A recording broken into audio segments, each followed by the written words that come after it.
growing up, we all had a movie we loved. You know what my fucking movie was?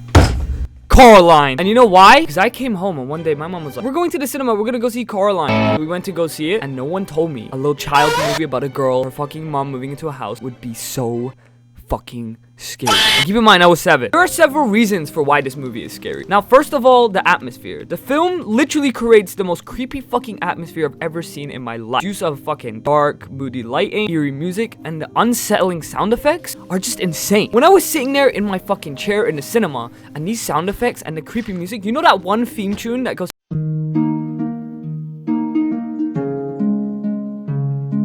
Yeah, you know the one I'm talking about. Now, this also adds to the tension of Coraline. Not only is this movie a fucking masterpiece, but this movie is literally scary as fuck. And it is one of the scariest child movies I've ever made. I don't even know how it was allowed to be made. And I think that also goes towards the visuals of Uncanny Valley. Now, if you don't know what Uncanny Valley is, it's when something tries to look human-like and it just comes out looking extremely fucking weird. Because our eyes are not used to seeing it. It's like a pizza coming to life and looking like a human. We would not expect that to happen, so we reject it. Not only Coraline have such a scary atmosphere, it also had such a scary story. Now, if you don't know, there's this woman called the Beldam. And the Beldam, bro, okay, don't get me started. This bitch scares the fuck out of me. Don't you dare disobey me, Coraline!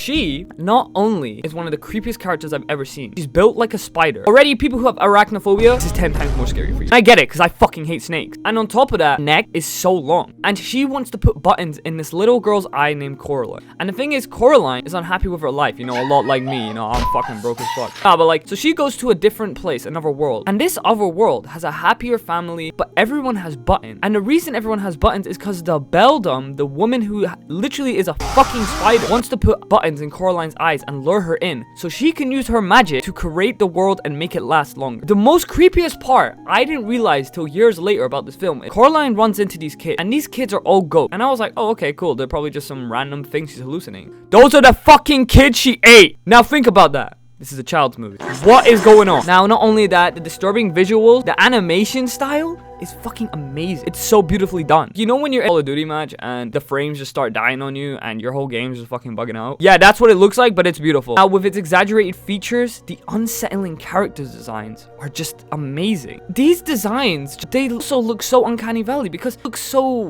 weird. The art style is just insane. Look at this and then go back and then understand why this is so scary. It's so obvious because the design literally is unsettling to look at. The world is unsettling to look at, but it's so beautiful at the same time. Going back to the button eyes earlier of the other mother, the world inhabits a creepy sense of unease. Having people with buttons in their fucking eyes? How is this a kid's movie? Sorry. We get to the ideas of themes and isolation in this movie. The story taps into a deep-seated fear of isolation because Coraline feels isolated. Her parents are always working. She doesn't have anyone. And I feel like a lot of people can relate to that. And I feel like that's a really way to start. So you think about it as well. Her parents are working really hard for her and they live in this massive house. Coraline is never actually appreciated throughout the movie. Is that dick good? Yes.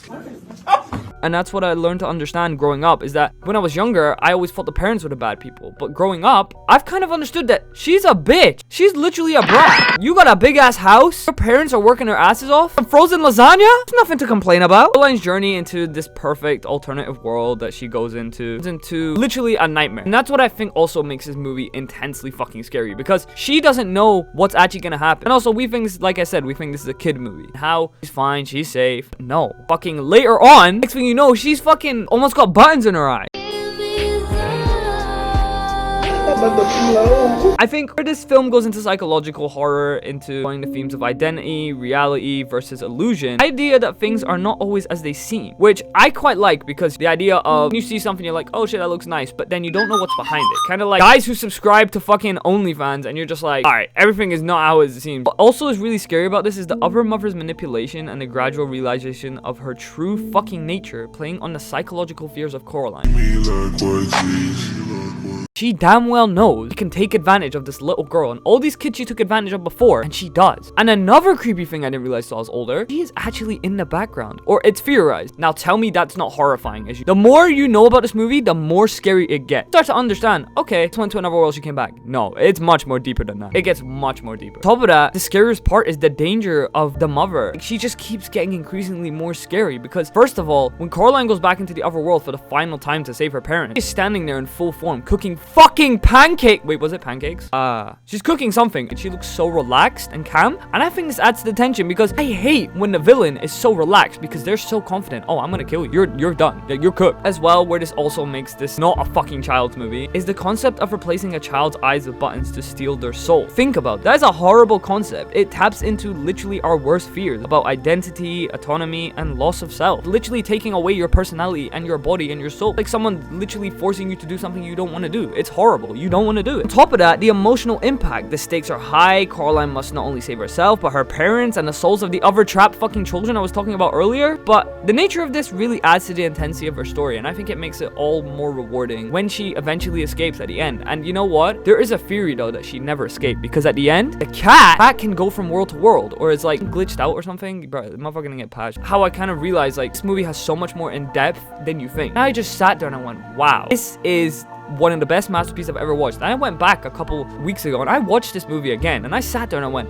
wow. Again, it was amazing. Realizing this, you know, as I'm older, because I watched this when I was 7 years old. I'm 19 now, but it still gave me that same sense of fear and unnervousness as I was watching. That's why I truly think Coraline is one of the best movies of all time.